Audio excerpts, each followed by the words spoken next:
Welcome to the Get It Done podcast, where you'll find me, Bradley Simmons, weight loss and fitness expert, chatting to other experts on why health is the key to success. If you haven't heard of our 5 pillars that get it done, they are mental, physical, emotional, social, and financial health. This podcast is going to help you build your 5 pillars, and therefore it's going to build your success and, most importantly, your happiness. Let's get it done. Bryony, welcome to the Get It Done podcast. Thank you. Where we discuss the 5 pillars of health. Ooh. And the 5 pillars of health are physical health, Yep. mental health, emotional health, social health, and financial health. Okay, I love it. And we truly believe, I truly believe at Get It Done, if you don't have one of those, it can affect all the others. For sure. For sure. And I know you're very similar to me. I've been following you for a while, and we've never met, which is a bit of a... I know. It's a really shame, but I feel like I know you. Definitely. And I love your content. I love what you do. Same. So it's brilliant to sit down with you and have a nice little chat. But before we start, give us a little insight of who you are, what you do, where you're from. Okay, so I am Bryony Deery. I'm the founder of Pilates by Bryony, co-founder of Cloudcha Matcha, and I'm also recently... can you say the founder of a podcast? Yeah. I don't know how you phrase it, but anyway, I'm the host. Of Beyond the Mat podcast. Nice. So you're busy. Busy, yeah, but everything's so much fun, and I just think I genuinely feel excited for every day. So I'm really grateful for that right now. Good, because at 17 you had a bit of an incident, didn't you? Yes, What definitely, and that's actually completely shaped everything, like what I'm doing now. Every part of my day to day, it's really shaped actually. So not to bore everyone, but I had a car accident when I was 17. I had not long passed my test and had a big car accident. Had to wear a neck brace for a really long time during college, which is not the coolest look ever. And was in a lot of pain on strong medication, and that's how I kind of got into Pilates. But I didn't get into it and stick with it because it wasn't so much around then. It was more, I would literally go to the hospital to do Pilates. Oh, wow. So as it's more like a physio treatment. Okay. Exactly, yeah.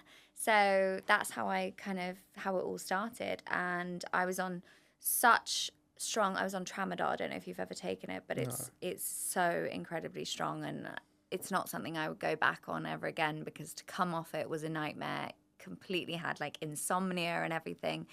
But I basically healed myself through Pilates and other things that we can talk about. But so that's what happened then. Are you a true believer? I am, that things happen for a reason.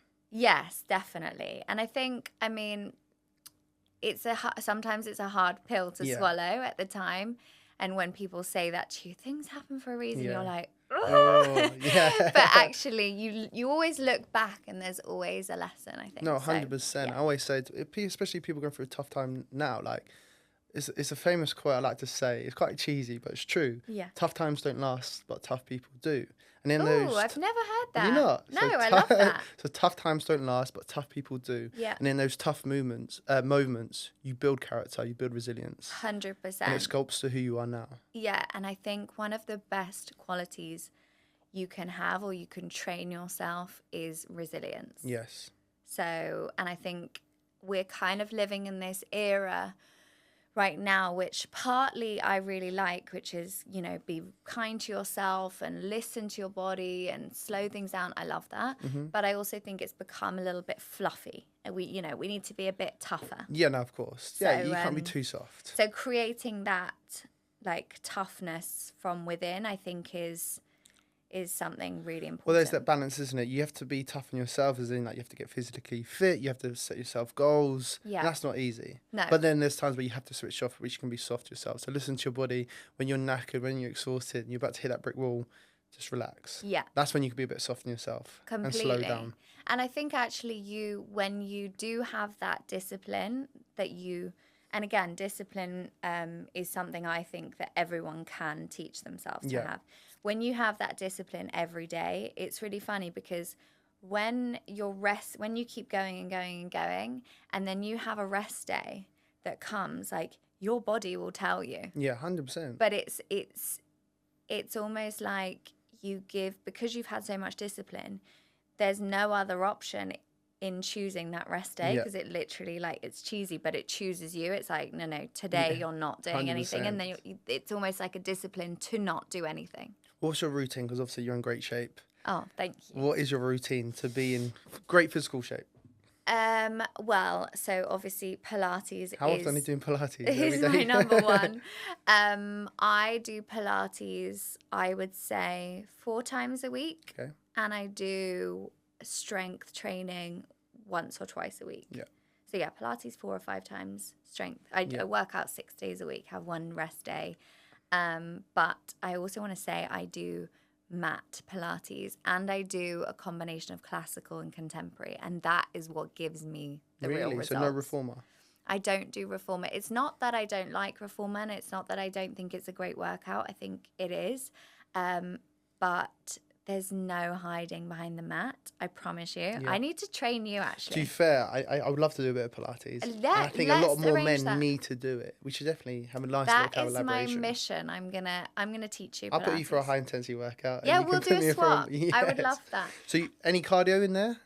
I walk. You walk? Yeah. Which is so key. I love walking, obviously for physical reasons, but more so mentally.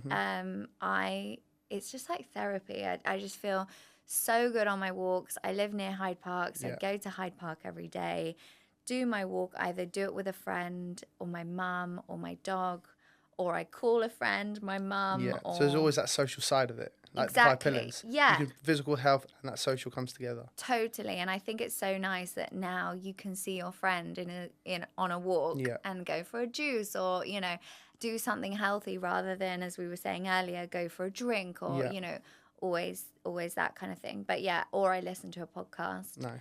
And just like clear my head, that fresh air and just away from a screen is just so good. 100%. And Pilates, like you said, I was just looking at a stat this morning, over 12 million people in the UK are doing Pilates. Wow. It's incredible, isn't it? It's incredible. And I guess 99% of that is probably female, right? Yes. Do you know what? It's really funny because I was saying this the other day, actually yesterday. I am on a mission to get more men doing Pilates. When I was training people privately, I trained a lot of athletes. They found that if you're doing Pilates and you're maybe a footballer, for example, I know you've trained a lot of footballers, they were getting way less injured, because I know I always use this as an example, but it's just a silly thing, but a simple thing. If you're just kicking from your leg without engaging your core, you're way less protected. Whereas if you're kicking your leg from here, from your upper abs, and you have that powerhouse, you're just, you're way less susceptible to injuries. You carry yourself differently. 100% stability as well, which is so key. Like, obviously, when you're getting barged off the ball, your core stability is keeping you strong. So you're going to prevent yourself from rolling your ankle. There's so many why core is so important. Yes, but you know what? There's so many men that use my app via their wife's subscription. Oh God, yeah, they can't be doing that. They can't be doing that. It's so funny. I bumped into a few people in the gym the other day, and this guy came over to me. He was like, "I use your app, but I'm too shy. I do it on my wife's account." Why is it that men don't want to be seen doing Pilates? Because it is seen as a feminine exercise or form of exercise. You know what? I have no idea, because more men do yoga than Pilates, which surprises me, because yoga is about the flexibility and the mindfulness and the spirituality more so, and Pilates is more about strength. So I don't know, but let's make it our mission. Yeah. Do you think if Pilates was called something different? Yeah. It's almost like Coke. So Diet Coke wasn't seen to be cool to be drunk by men, so they brought out Coke Zero. So more men are happy to drink Coke Zero than Diet Coke. Yes. So if you think if you called Pilates maybe a different name, do you reckon more men would do it? Because I always do core strength training. I a lot do core strength with the Swiss ball. Exactly. Yes, if you called it that's so true. If you called it core performance, men are doing it. Isn't it mental? There we go. I'm going to bring out a core performance challenge. But yeah, you're right. And I think like my boyfriend, for example, he's very much like, he's hardcore, he's tough and all that kind of stuff. And he uses my app, and he's like, I love the workouts, and his performance in the gym has improved. But he's like, the thing that I don't need is the, you know, the affirmations at the end and stuff like that, which maybe are more sort of soft and feminine. But I don't know.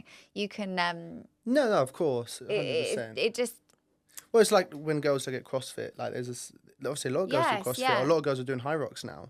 But back in their day, it was probably seen as a masculine thing to do. I don't want to do that. A lot of women are scared of getting stronger shoulders or more muscle. So I get that. So it's just a feminine and masculine thing. All the England team were doing Pilates in the Well, when I was at QPR, we did a lot of Pilates and we did yoga. So I knew that was really important. It's important. And when I trained my footballers, I always advise them to do Pilates and yoga just to further their career. For their muscle fibers, and they need the mobility for the yoga side of things, for sure. Yeah, totally. Ronaldo's a big Pilates fan. Apparently. There we go. And client-wise, obviously you're a celebrity coach when it comes to Pilates. Yes, I guess you can say. Yeah. How did that start? It's really funny because someone asked me this on Sunday when I did a little Q&A thing. How did you start training people? And I wasn't part of this world at all. I had a really small following when I started doing Zoom, had 10 people on my classes, didn't know anyone really in the public eye. And I had a friend of a friend who was a Victoria's Secret angel. Nice. And I met her one time, in passing, and then we followed each other. And then she saw me keep sharing about Pilates, and she said, oh, I'd love to train, or can you recommend any Pilates that I can do? So I said, oh, I'll train you. So I gifted my time to her, and her name's Nadine Leopold, and she's just amazing. So I'm really grateful to her. And then it kind of, from that one time, I mean, I don't know if this is true, but she always says that she sees a difference after one session with me with her abs. I'll take it, but who knows? But she then was really kind and introduced me to all of her friends. And you know how it works. It was just a complete knock-on effect. 100%. But I really wasn't a part of any of this type of thing. So I think in the beginning, you just really have to gift your time. 100%. We're lucky that it is a service. It's not a product. You know, I've got a product business and I know how expensive it is to gift a product, but if you're able to gift your time, you're so lucky with that. That's powerful, 100%. Yeah, definitely. So it kind of just started from there. Yeah, for me, when I started, I was training all the many Chelsea girls for free. Yeah. I was training 6 of them for free. And I was 19, 20 at the time. And I was fine. I knew it would take me places because exposure is key. You have to spend a lot of money to get that exposure. So I might as well just do an hour training session. They put me on their stories, on their Instagram page, and it helped me build my brand. Yeah. And then from those, you need to grow and grow. And the more people see you, more eyes see you. So sometimes you have to be willing to give your time. And I also think, with you, I've always noticed, I've followed you for ages, I've always noticed your genuine love and passion for it. And I think that really translates. You can see if someone's chasing the numbers and chasing the followers and things like that, it's coming from a slightly off place versus if you really believe in what you do. 100%. I know what type of content would help me grow my following, but that type of content's not going to necessarily build my business or continue building the credibility of your brand. Totally. I lost 1,000 followers over the week because I was in south of France. Maybe people saw it. I don't want to see that. It's raining in London. Oh, did you? Yeah, it's crazy. I get it, but I don't mind. Back in the day, it used to really bug me. But now I'm like, it's fine. It's totally cool. Yeah, definitely. So how is it for you, building your following now? Does it up and down? Do you feel like you just stick to your authentic self? You know what? I would never, just you saying that, I would never know if it goes down. Yeah. It's because if it's a round number, I wouldn't see it. I don't know. But anyway, so it's not that I don't care. Of course I care and I want to be providing value and things, but that isn't really my end goal is definitely not to be an influencer. I do know that obviously I have a bigger following now and stuff, and I know that people listen to my recommendations and I really am aware of that. So I want to provide value, but at the same time, I want to provide value to my current people. Exactly. It's not really about getting more and more and more. No. I want to get more people doing Pilates because I believe that is the best for everyone. Yes. But following me on social media, I'm not. Well, you are an influencer because you're influencing people to live a healthier lifestyle. Yes, Do you know what I mean? yeah. So when people say definitely. influencers, no, I influence people. Yeah, I like to think I'm a good influencer. Yeah. Do you know what I mean? But that word influencer is like, because you think of, I guess, reality TV and stuff. Yeah, and I think there's so much more to it. You know, we were just talking about how much is going on, and like work-wise, and actually influencers, I think, put so much time into what they do, and I have so much respect for them. Yeah. But yeah, I think that's kind of just I see it more of a byproduct of all the other 100%. things, if that makes sense. So 3 businesses, Yes. pretty much. It's full on, right? But I guess you're very ambitious. You go, "Do you know what? I fancy doing that," because you've got passion for it. And when you have a passion for something, it's much easier to do it. Yes. So how are things running 3 businesses? Do you know what? I think I've always, going into the matcha, it was a real, easy progression for me because it's something I do every day. Yeah. I think there are so many terrible, how can I say this in a nice way? A lot of people say they don't like matcha, and I'm like, no, please. Even my friends, matcha. I'm like, okay, when I train you, I'm going to bring you a matcha, and you're going to love it. Even in Bali, where probably matcha is very good, I was like, no, you know what? I had terrible matcha in Bali. Oh, really? It was complete. You can always tell the color. It needs to be a vibrant green. So where's good matcha? CloudchaMatcha.com. Yeah, you go. So where could you go for a good matcha? You could go to The Grind because they stock Cloudcha. Hagen, I think, does quite a nice matcha. And what's the benefits of matcha? Oh, there are so many benefits. So for me, I have always struggled with acne. Okay. I went on Roaccutane. I don't know if you know Roaccutane. I went on Roaccutane twice when I was younger, which again, really, really strong drug.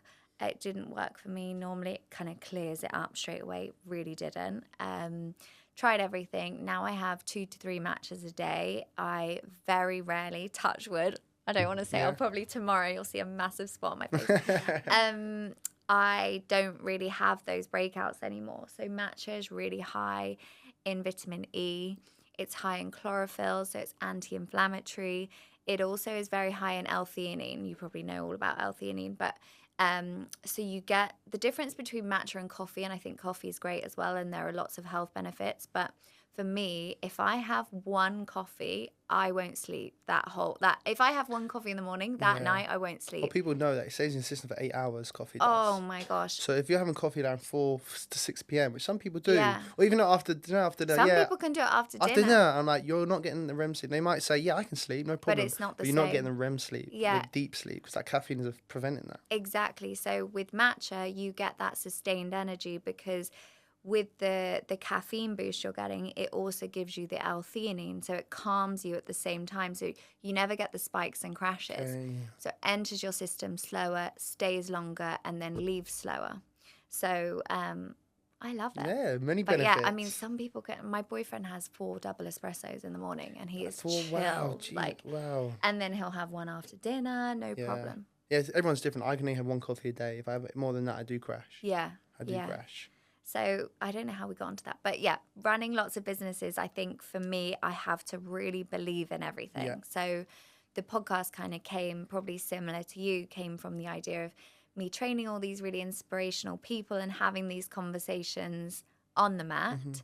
And then kind of almost feeling like I had all this amazing wisdom from people that I wanted to share. So that's how everything's just been quite natural. But I've always had that hustler type of thing in me.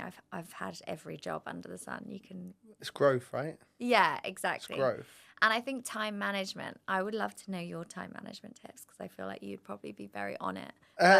To be fair, I'm very fortunate I got a team now to keep me well organised because my life is absolutely crazy. Yeah. I'm off to LA next week and then I'm off to Ibiza. Then I've got loads of jobs to do. I've got things I've got to do for Get It Done, things I've got to do for the podcast, things I've got to do for online coaching.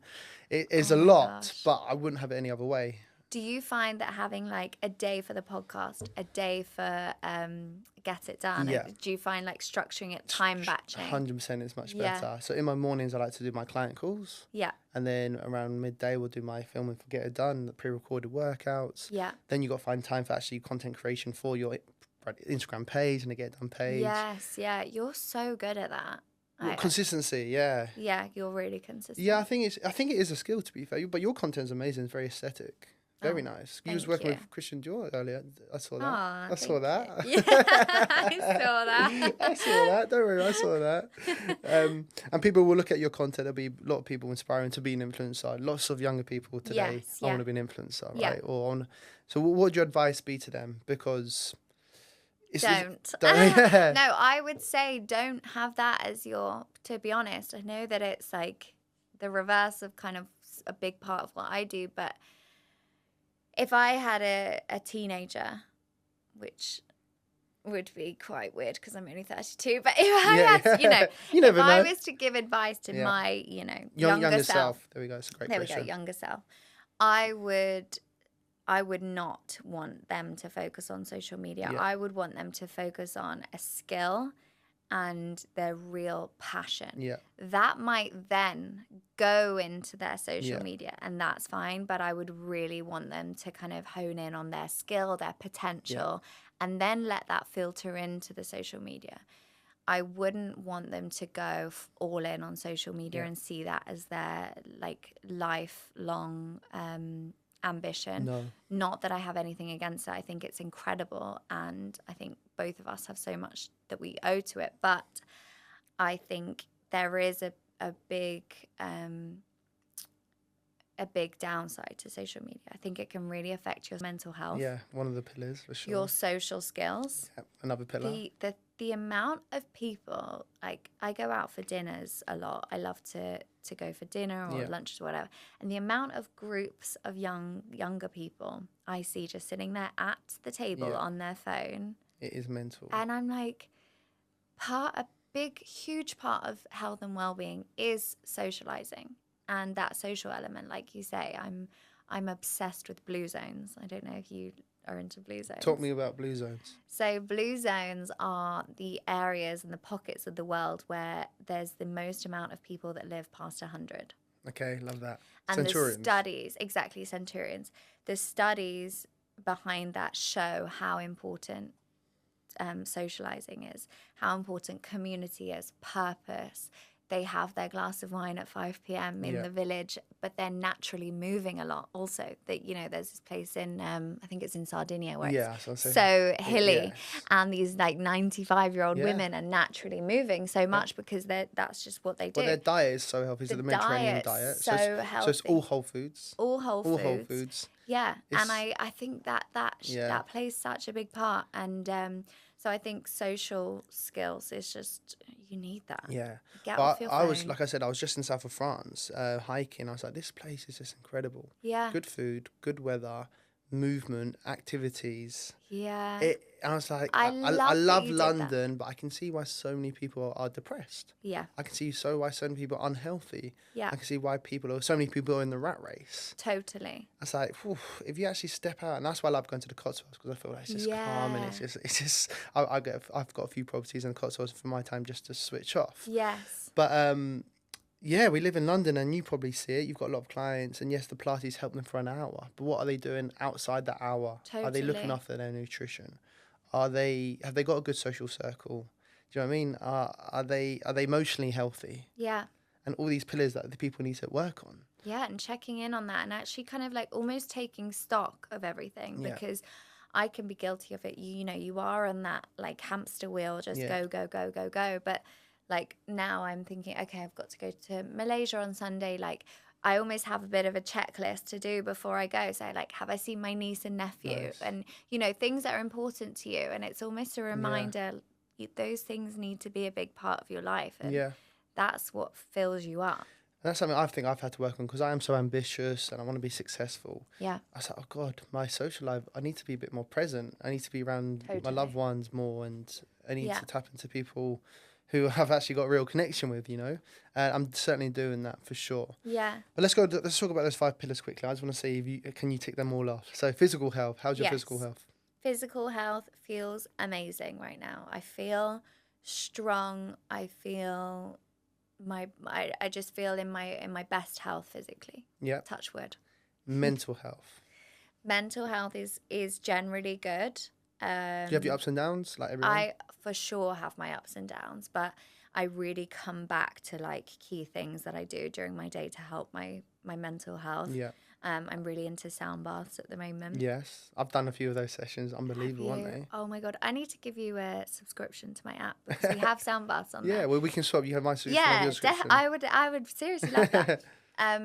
So I know that journaling is a real eye roll right now, but I've ever since I was younger love writing. I find it really therapeutic, so I just sit there and write. Are you writing goals? What are you writing?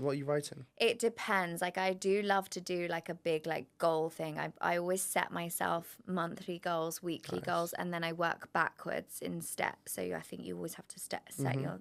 I don't believe in the manifesting, put it out there, it'll come to you. Yeah. You think go and get it. Yeah. Well, I say that I think manifestation is key because obviously you want to visualize, but once you visualization. Totally. So you visualize where you want to be, but so then you have powerful. But then you have to plan it. Then you have to plan. You have to plan. You have to write people to totally. Team. Take how am I going to get there? Yeah. Yeah, and then it's action. Then you got to take action. Yeah. There's a lot of people that visualize, plan, but they ain't got in them to take action, or maybe they're not confident to take action, or they're concerned about failing, and that's something you definitely haven't done. You've done those three: vision, plan, action. You've done. Yes. Yeah. I think it's really important to say that because there's so many things out there that's put it into the universe and it'll come to you. It's too spiritual. It's not going to come to you unless you put the work in. And I think even just doing something small every single day, even if you're having one of those days where you're just it's a lot. You still need to get a win under your belt. Yeah, definitely. Just do something that you can be okay, that helps me a little bit. Yeah. And I'm a big believer in a reset day. Good. Just if you're in one of those moods, just know I've had depression in the past and been through periods of time where I just feel like that dark cloud, but you really can get yourself back. You can do it, and you can do it quicker than you think, but it is consistency, which I know it's a hard thing to say, but you just have to do it. And out of those pillars, when you are in that depressed state, I would say that physical one is the most important one you need to focus on to begin with. Yes, because once you improve your physical health, everything else improves. Completely, and you feel more confident, and you enter a room differently, and you just feel better about yourself. Yeah, it's that sense of fulfillment, achievement, which builds self-esteem. Completely. Okay, so emotional health. Emotional health. I think that's a good question. I've never really thought about it differently to mental health. Yeah, so emotional health is more how do you deal with situations? Are you snappy? Do you know what I mean? Yes, in tough times, how are you in those tough times? Are you able to breathe? Are you able to relax? Or how are you when you're driving? Are you it's one of those ones. How's your emotional health? So no one probably says anything bad in these moments. I'm perfect. But I will say that one of my, and again, this is built from a moment, a challenge that I had when my mum was ill and we had lockdown and I had no money and all this stuff. But I'm a really calm person, so I just there's nothing really. I don't feel fazed by anything. Sometimes shit can hit the fan and I'm just okay, well, that's not great, but let's focus on the solution. Let's try and because there's really no point in dwelling, and there's nothing you can do about it once something's done and whatever. So you've just got to think, okay, damage control, let's move forward and be solution orientated. So I'd say I'm quite calm, but the downside to that is I would say that, again, the real thing that triggers me emotionally is my family's health, and that is connected to my mum being unwell and everything. She's much better now, by the way. But that's good. I'm a real, some could say ice queen. But nothing makes me me cry other than that. Wow. Yeah. So any bad relationships in the past, you've been sweet, you've been cool. I mean, I don't know whether it's not that I'm oh yeah, it's fine. I feel it, but I find it hard to, that scene Cameron Diaz in The Holiday where she's I love that. Yeah, what a film. That's me. I find it hard to to like let it go, because I'm almost like, well, nothing can actually be as bad as that. Do you know what I mean? Yeah. So it's a good thing and a negative at the same time. That's the thing, like, obviously, when you went through that tough period when you're 17, that built resilience. Yes. So anything, I can deal with anything, right? Yeah, exactly. So tough times do make you stronger. Of course. And I think, you know, whether it's like past relationships or health things or whatever, you always find a way. And people say, oh, time's a healer, but it really is. And then you kind of create that inner strength. So I'd say I'm a little bit tough on the emotion side, but the good thing is that I stay calm. Good. And you channel that anger in creating success. Yeah. Okay, talk to me about your social health, because this is something I find tricky, where you're so busy, so ambitious, and finding that time to switch off from work. Because I love what I do. Like doing this is fun. It's your hobby. Yeah, I love it. Completely. So talk to me about your social health. So same as you, I love what I do. And luckily, like we were just talking about this, my team, like literally is my family. My dad works with me. Amazing. And my mum works with me. Yeah. And my assistant, Sarah, is one of my closest friends now.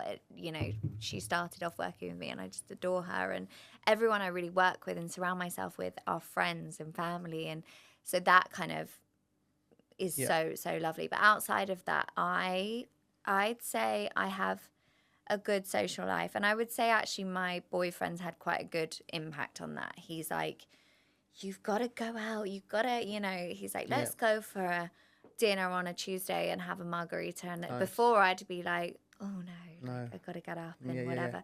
But now I've really realized how important that is, and how important being present with him is.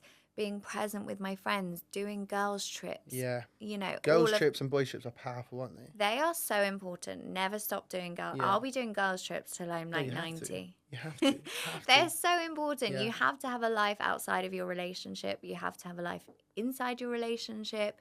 You got to be your own person. And also it makes you an interesting person. If you're just going to work, coming home, cooking your dinner, wake up, you just become a little bit flat. You need to like get your mojo back. And that can affect your relationship, right? Because you love that person, but if you're in that flat mode, oh my god, you're going to start questioning, my relationship's boring. Yeah, you got to be doing things. Exactly. And then you come home, you're like, I did this today. What can I tell you about? Exactly. You got to bounce off each other. You know, you got to inspire each other. You got to give yourself that spark, I think, and that comes from things outside of work. And I've definitely been guilty of the past of getting obsessed and really just like, because I really love work. I work at the weekends as well. And that famous quote, you don't want to live to work, you have to work to live, right? Yeah. And there's too many people living to work. You're coming in with the good quotes. I know them all. I know them all. I read books. I love it. I love it. But it's true, like, I found that I was living to work rather than working to live. Yeah. And now I've completely changed it. Yeah. There's always something in my diary I'm excited for. Yeah, which is such a good feeling. Yeah. And even talking about it, planning it, you know, getting excited. Yeah. No, of course. And how did you find, obviously, like, you're 32 now. Yes. Like, what's your advice to women out there who are in a position where maybe they're not happy emotionally or happy in a relationship? Because I got some friends, girlfriends who are around 30, and they're a bit worried, they're a bit concerned. What's your advice to them? So firstly, like, I'm 32 now, and I feel like I'm 22. Like, nice. For some reason, women get this thing when they're over 30. They're like, oh, you know, I need to have babies. I need to do this. And I can't believe I'm not married and I'm not engaged and whatever. That will all come. There is time for everything. Yep. Just chill out. Focus on you. And 100%. I know that this is a cliche, but really actually focus on you. What is the thing? What are the things you can do every single day that just make you feel good, make you feel happy, make you laugh, whatever it is, and just do that, and there will be time for all the other stuff. Like 100%. Once you are a mum, that's it. You know, that is your everything that consumes you. So make them, which is incredible, but really enjoy every stage of your life and don't wish the time away. Is what I would say, and that's how I feel. And when you become the best version of yourself, you attract energy. Totally. So if you're in that state where you're panicking or you're forcing things, you're going to attract the wrong energy. Yeah. Or you're actually going to push people away. I completely agree. And I met my boyfriend when I was 30, and I don't really think until then I was, you know, I've been in other great relationships and they've been amazing, but I wasn't who I really am who I am now. Yeah. You know, so I think there's something quite cool about a woman in her 30s and 40s. Yeah, 100%. 50s. 50s, yeah.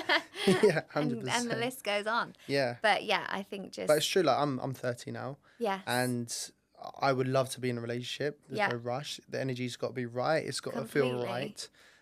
I'm not looking to bring someone on who's not confident, who's not physically healthy, who's not mentally strong, you know. I want someone who's working on themselves, doing their own thing. So together we can build and have a great life. And I think you really need to be so strong in who you are before you go into a relationship. Because the second you start making like, you know, compromising on your own happiness, it just goes downhill. So just stay true in what you love to do. 100%. Love that.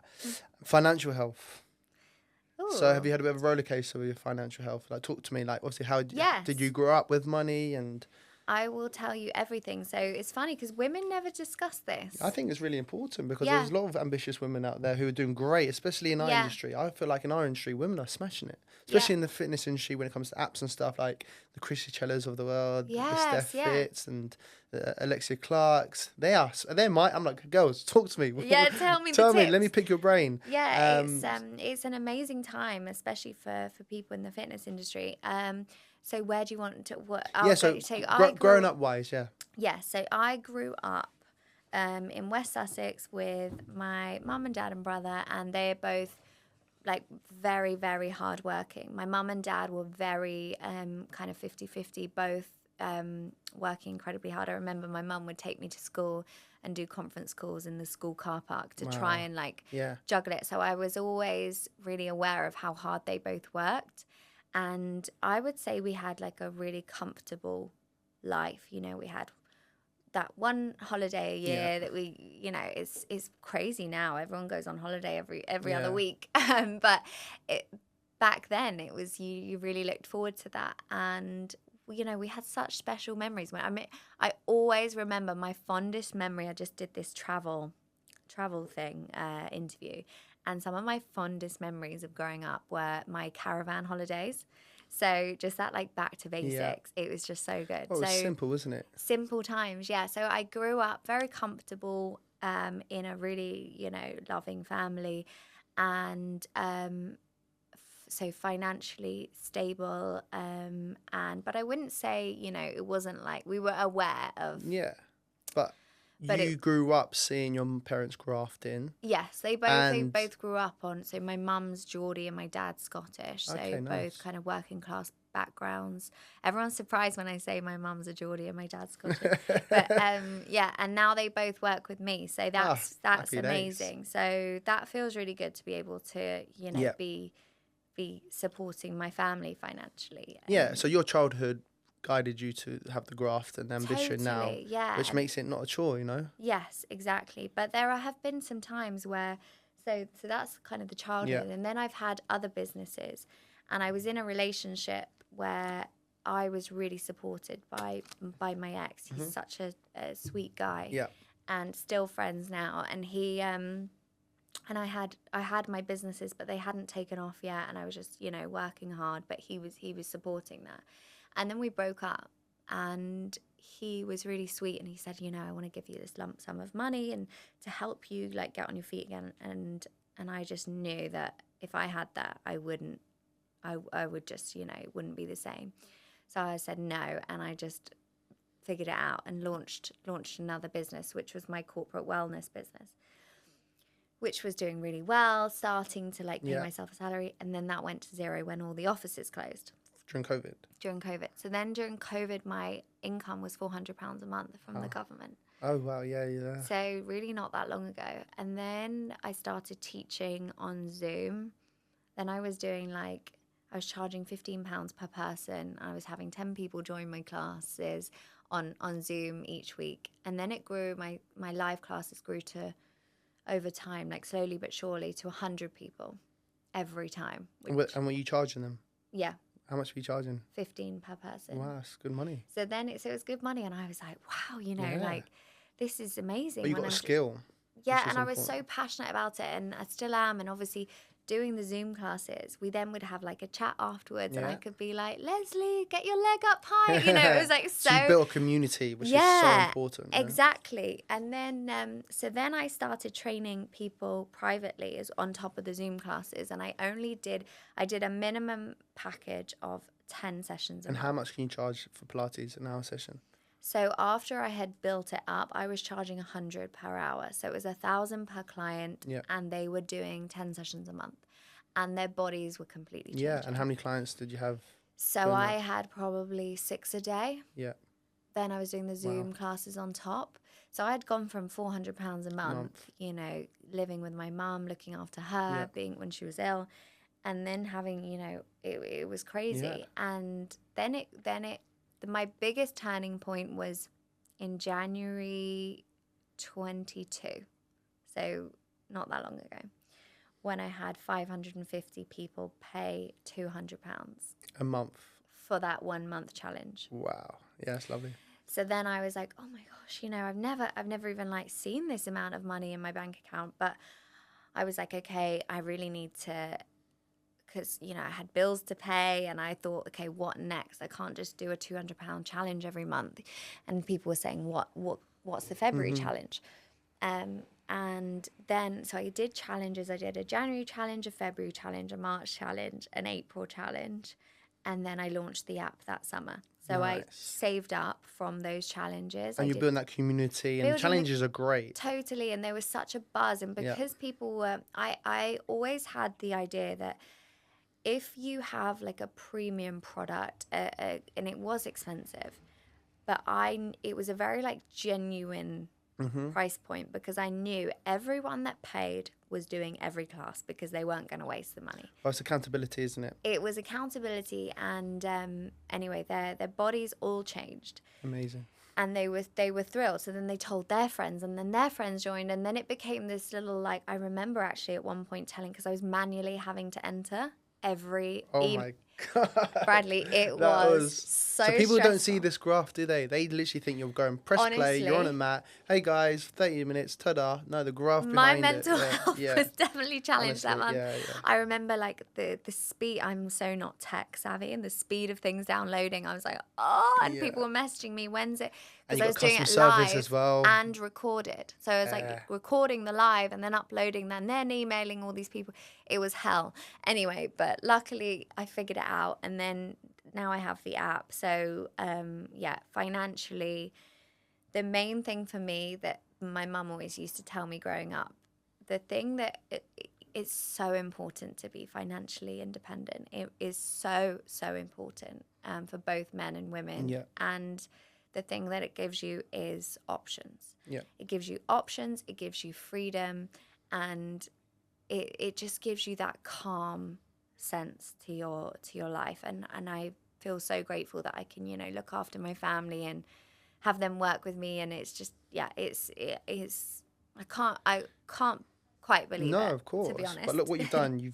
Because it's a short space of time. Short space of time. But look, you got yourself a skill. Yeah. So you had a niche. Yes. Then obviously it helps because you are beautiful, of course. Thank you so much. But then you also got the hard graft and the consistency. And that's where people fall short. Because they might have the skill and they might have the attraction, because that obviously helps sell a business and obviously your personal brand. Of course it does. But also you need that graft and that consistency. And if you haven't got that, you're not going to build your business. And you can't expect subscribers to stay on. Because retention is actually one of the hardest things to do. Like bringing people on is fine because you've got your free trials. You can get the numbers in, but how are you going to keep retention is tough, and that's consistency, constantly doing those Pilates videos. And exactly. And giving your time to your community. You know, I do walks all the time, and we all meet at this coffee shop, and I buy everyone a coffee, and we do our walks, and I jump on Zoom, so I get like nutritionists on or different people on, and this is all free. This is just us connecting. But I constantly want to, the price will never change, but I will keep adding value, and I'll keep being grateful to people. You know, I have this founders WhatsApp group. You should do the same with your, if you haven't already. And there's about 40 of us, like some of my people that joined me from my Zoom days. And they're on WhatsApp with me, and we speak every day. And people can ask anything, you know, they give me insights. And I think we owe everything to those subscribers. No, 100%. Yeah. My subscribers got me through lockdown. Yeah. Because I was in a similar situation. I was training 10 clients a day. You see, you did it in lockdown. I started after lockdown. Oh, you started after lockdown? Yeah, but I remember seeing you do all your workouts. God, I was doing 2 a day. And it saved me because obviously it went from training 10 clients. 2 a day? I was doing 2 workouts a day. How long were the workouts? About 30 to 45 minutes. And I exhausted myself. I got myself actually quite ill. Did you? Yeah, but as soon as I pressed that button, hey guys, we're here, turn off, like I was in bed. I remember I had COVID and I was still doing the workouts during when I had COVID. Oh yes, I was just pushing through, but without that work ethic, you don't reap the rewards. Yeah, totally. So people out there listening, you got the skill. Yeah. Now you got to go and work hard. And you got to be Totally. consistent with it. You have to be.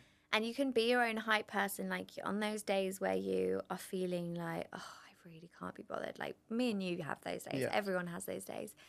But I mean, having those tools that you know that you can like lean on, whether it's a podcast that really motivates you, following people. I think curating your followers is a good one. Books. I'm like a real big reader. Yeah. I love reading. That's good. What's the book that's changed your Do life? you know what? I'm not a massive reader, I try to be. Yeah. I really try to be. I've always been a practical learner. Yeah. So I need to watch things. I need to be inspired things. I need to listen. Yeah. I love listening to podcasts and listen to people's stories. I do try and read, and the only time I can read is when I'm on the beach. I can hear the waves. That's the only time I can chill. Yeah. Other than that, I'm too busy. I'm full on. I know what you I haven't got time for TV or nothing, Yeah. The only time I watch Netflix is when I'm on a bike or Stairmaster. Yes, I do that. I walk uphill and put that's like my reward. Yeah, so the Euros have been a nice switch for me because I'm actually gonna watch TV. Like, yes, yeah. So that's something maybe I need to improve. But reading is something I definitely want to improve. I've maybe do audiobooks. Audiobooks would be good when you're driving or something. I did read Manifest by Roxy. And I've still not read that. That's a really nice book to read. It's an easy book to read. Oh, that's good. But anyway, let's talk. So where do you see yourself in 5 years? Where's the business going to be going? What's your goal? Oh, I see myself I want to one day do a festival. Oh, nice. Yeah, so I really we love could collaborate and do one together. Yeah, I really love the in-person events, even though, that's contradictory. Well, interaction is key for us, right? Yes. Because if we're behind the camera all the time, we can lose the love or the I novelty think wears off. Exactly. You don't get that dopamine. Totally. Which is what we love getting from when we see interaction in front of us. Oh, it's the best. So definitely more in-person events, bring together people, like bring the community together more. Obviously build the app. We're going through a lot of changes on the app. So you have to, don't you? Yes. And it's difficult, right? Oh, it's I've got a team hardcore. in Dubai developing my app, and it's a nightmare. Oh my gosh, it's like we'll talk about that because it's so stressful. Yeah. But so just growing the business, getting more and more people, more men, working out, doing Pilates. And that is just my mission. I just want as many people to feel as good as I do from this. And hopefully I'll have children. Amazing. Yeah. Hopefully. Me too. Fingers crossed if I'm lucky enough. Good. Yeah. Well, look, Bryony, we could talk for days. I know. This has been so nice. It's been a great conversation. Yes. I'm sure everyone would have loved that. So where can people find you? So I'm Bryony Deery on Instagram and Pilates by Bryony on Instagram as well. My app is available on the App Store and it's Pilates by Bryony. Amazing. And the podcast is Beyond the Mat and the matcha is Cloudcha. Loads going on and we're going to do some collaborations very soon. Yes, definitely. Good. Thank you so much for having me. Absolute pleasure. Take care.